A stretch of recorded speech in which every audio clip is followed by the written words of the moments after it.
Alright everyone, it's fall in Pennsylvania, mid-October.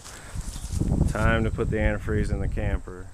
Let's do a quick basic antifreeze. You know how you're supposed to put it in there. A lot of people want to blow the lines out with air, whatever. This is how I do it. Show you a couple things I did first. First thing is the hot water heater. Pull out your plug. Anode, cathode, forget which one. I'm gonna go with anode.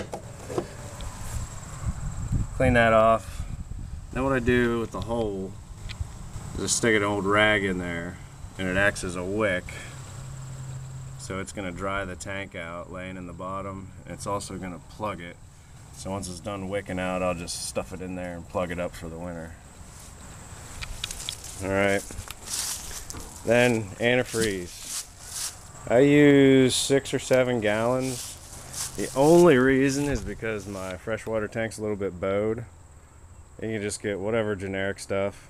If you throw it in the freezer, it really does slush up, but it won't blow your lines. So we go around the back here. A little challenging getting it in there. I recommend a funnel with a flexible hose. This one really sucks. Anyway, so there's 6 gallons in there. And you can see it in the freshwater tank. Just to prepare, the longest line in my camper is the outside shower. So we'll be starting with that one.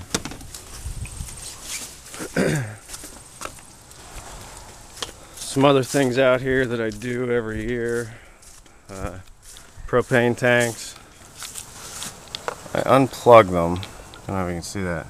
I unplug them and Ziploc baggie the camper side connectors and put the protective caps on the tanks. The batteries are getting torn down. I'll take those out and put them on my solar charger all winter just to trickle charge them once I'm done using it right now. All the doors, I'll use lithium grease on all the locks because they get all frozen. And all your seals should be butyl rubber these days. And I just wipe them down with soapy water on the slides and tip outs and whatnot. Alright. So everyone, now that we've emptied the hot water tank, we need to divert the water past it. So you've emptied the tank.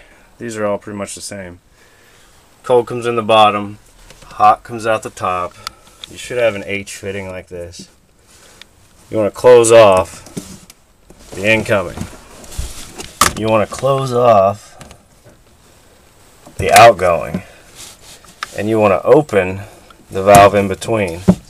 So now instead of water coming in here and out of here, it's going to come in here and go right back. So you're just going to bypass the hot water heater. You don't want antifreeze in there.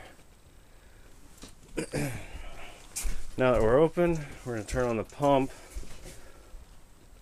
Make sure all of your low-level valves and drains are closed. You just don't want to pump $30 worth of antifreeze on the ground.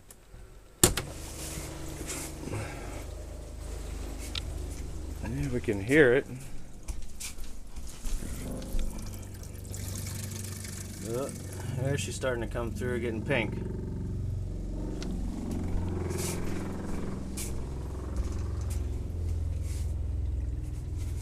A lot of people like to use this. Here's my pump. They give you this extra hose here, and you can open this and just suck the antifreeze right in here. I don't like to do that though. I'd rather have it in my freshwater tank anyway. Okay, pump's on. System's pressurized. It shut itself off like normal. And we're just bypassing the hot water heater. So now we're going to go to the longest one first, which is the shower. Pull this out here. There we go. Now,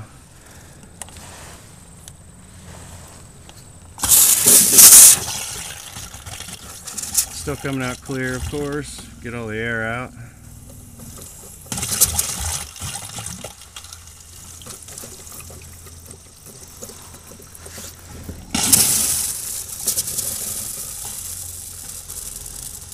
This should turn pink pretty quick. Oh, there we go. We're going pink. We're very pink now. That's what we want. Do the hot water, then do the cold water, get all the air out. So now the cold water line, we gotta empty that whole one out. Clear again. Now we're pink.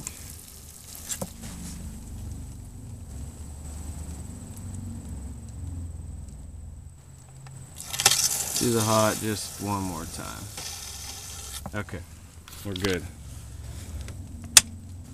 And that'll get put away.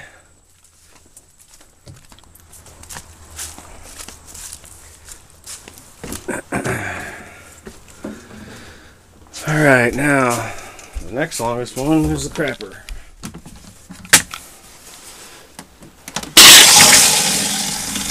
And it's pink pretty quick.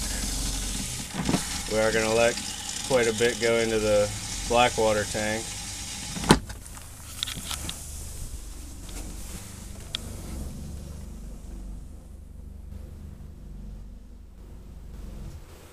Now, bathroom sink should go very quick. Yep. Hot, cold, and what you can also do is check all your lines. You can, maybe you can't see in there. Anyway, they're all pink. Air bubbles are fine. Okay. This shower.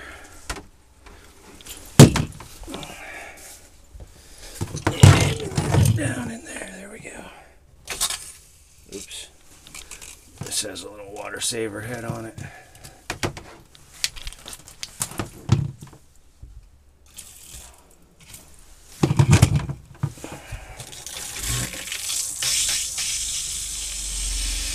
Pink already.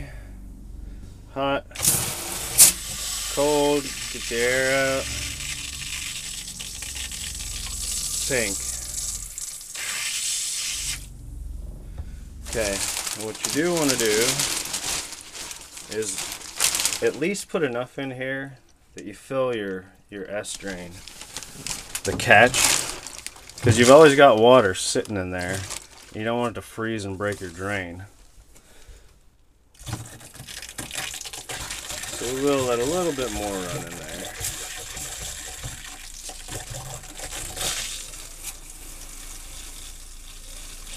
And that's probably good. Same thing up here. Make sure we've got enough to fill the S. Okay, good in the bathroom. Kitchen. Hot water. Had a little clear water there. Now we're pink.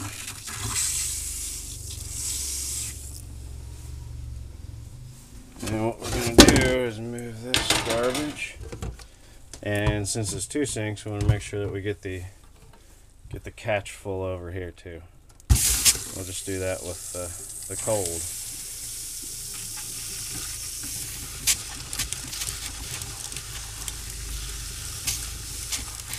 Plenty.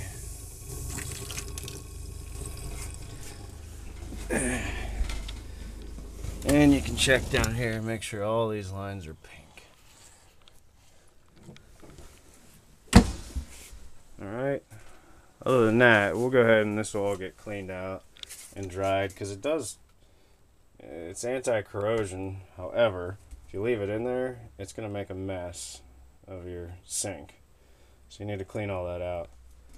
What I will do, and not to keep everyone on the video here, is I will run this until my pump starts sucking air and put as much as I can into the gray and black tanks, because we know the fresh is good, but the gray and black, since you've already got at least a gallon of water and your whatever blue stuff, anti-stink, in there, you want to dilute that quite a bit. So other than that, if you guys have any questions, shoot me an email, nwright@ptd.net, and I can answer anything you have. But that's the basic stuff. Of course, there's a lot more you can do, etc., etc. I don't. Alright, thanks.